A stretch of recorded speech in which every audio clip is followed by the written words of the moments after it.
Open the glove box. Remove the damper arm. Push in on the two tabs at the top to lower the glove box. Unclip the tabs and push outwards to release the housing door.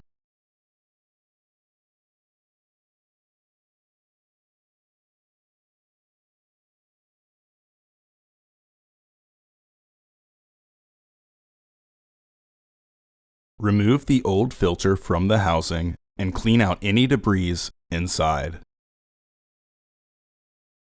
Insert your new filter into the housing with its airflow indicating arrow pointing down.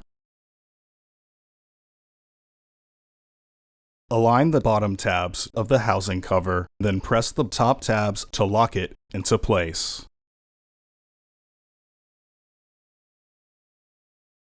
Raise the glove box and pinch the tabs to move the stops behind their catch.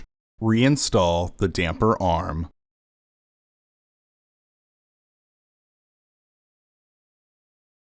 Close the glove box.